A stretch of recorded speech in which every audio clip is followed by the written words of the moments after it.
আজকে শেয়ার করছি চটজলদি তৈরি হয়ে যাওয়া ওয়ান পট মিলের সহজ রেসিপি।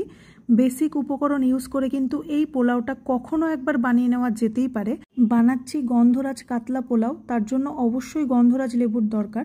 তো লেবুটাকে আমি পরিষ্কার করে ধুয়ে নিয়েছিলাম, তারপরে লেমন জেসটাকে আমি কালেক্ট করে নেব। মানে লেবুর যে সবুজ অংশটা আছে যতটা সম্ভব আমি গ্রেট করে নিচ্ছি। এটাকে একটা বাটির মধ্যে রেখে দিচ্ছি, পরবর্তীতে ব্যবহার করব। তো গন্ধরাজ লেবুটাকে আমি 4 টুকরো করে কেটে নিয়েছি। তো আজকের পোলাওটা আমি গোবিন্দভোগ চাল দিয়ে তৈরি করব। কেউ চাইলে বাসমতি চাল দিয়েও কিন্তু রেসিপিটাকে বানিয়ে নেওয়া যেতেই পারে, তবে গোবিন্দভোগের যে একটা ফ্লেভার আছে সেটা কিন্তু এই পোলাওর সাথে বেশ ভালো লাগে। তো এখানে আমি পরিমাণ মতো 1 কাপ চাল নিয়েছি, যে কোনো একটা বাটির মাপ করে চালটা নেওয়া যেতে পারে। এবারে 2 থেকে 3 বার খুব ভালো করে জল পাল্টে ধুয়ে আমি এক্সট্রা যে জল আছে সেটাকে ঝরাতে রেখে দেবো এরকম ছাঁকনির মধ্যে। এবারে এখানে আমি 6 পিস কাতলা মাছ নিয়ে নিয়েছি। তো মাছটাকে প্রথমে আমি পরিষ্কার করে ধুয়ে নিয়েছি। অ্যাড করে দিলাম স্বাদ মতো লবণ, একটু গোলমরিচ গুঁড়ো আর লেবুর রস। খুব ভালো করে মাখিয়ে নিয়ে 10 মিনিট মতো রেস্টে রেখে দেবো। একটা ফ্রেশ মশলা পেস্ট বানিয়ে নেবো।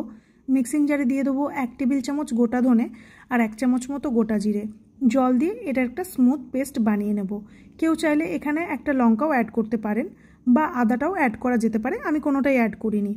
এবারে একটা কড়াইয়ের মধ্যে বেশ খানিকটা রিফাইন তেল গরম করে নিয়েছি। ম্যারিনেট করে রাখা মাছগুলোকে ভালো করে ভেজে নেব। এবারে এই পোলাওতে আমি একটু আলু ব্যবহার করেছি। আলুটা একেবারে অপশনাল, চাইলে কিন্তু স্কিপ করা যেতে পারে। তো আলু আমি ডুমো করে কেটে নিয়েছিলাম, হালকা করে একটু ভেজে তুলে সাইডে রেখে দেবো। বাকি তেলের মধ্যে খুব সামান্য ঘি অ্যাড করে দিচ্ছি। বেসিক গরম মশলার মধ্যে ছোটো এলাচ, দারচিনি, লবঙ্গ আর একটু জয়িত্রী, তেজপাতা, শুকনো লঙ্কা ফোড়ন দিয়ে ভালো করে ভেজে নিয়ে একটা বড় সাইজের পেঁয়াজ আমি লম্বা পাতলা করে কেটে এখানে ভাজতে দিয়ে দেবো। পেঁয়াজটা হালকা পিঙ্ক কালার হলে জিরে ধনের পেস্টটা অ্যাড করে দিয়ে দেবো লবণ, স্বাদমতো চিনি, একটু গোলমরিচ গুঁড়ো। আমি এই পোলাওটাতে একদমই হলুদটাকে স্কিপ করেছি, আপনারা কেউ চাইলে অবশ্যই ব্যবহার করতে পারেন।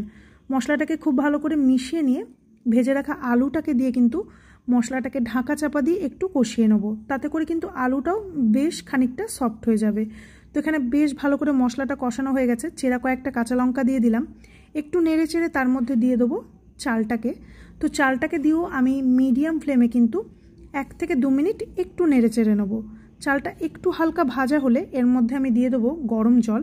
তো এখানে জলটা আমি যে বাটি মেপে চাল নিয়েছিলাম সেই বাটিরই 2 বাটি মতো গরম জল এখানে অ্যাড করে দিয়েছি। জলটাকে খুব ভালো করে মিশিয়ে নিয়ে একটা বয়েল চলে এলে গ্যাসের ফ্লেমটা লোতে রেখে ঢাকা দিয়ে মোটামুটি 80% মতো কুক করে নেব। তারপর একটু ঢাকাটা খুলে নেড়ে চেড়ে নিচ্ছি। ভেজে রাখা মাছগুলো আমি এই পর্যায়ে সাজিয়ে দেবো উপর থেকে। লেমন জেসটাকেও আমি দিয়ে দেবো, আর একটু গ্রেট করেও আমি এর মধ্যে দিয়েছি।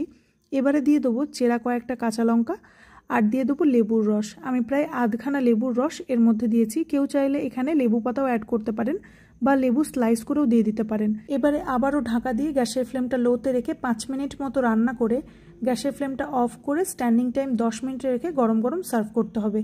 যে কোনো সাইড ডিশ বা এটা কিন্তু শুধু খেতেও জাস্ট অসাধারণ লাগে। তো রেসিপি দেখে বাড়িতে বানালে আমাকে একবার অবশ্যই জানাবেন।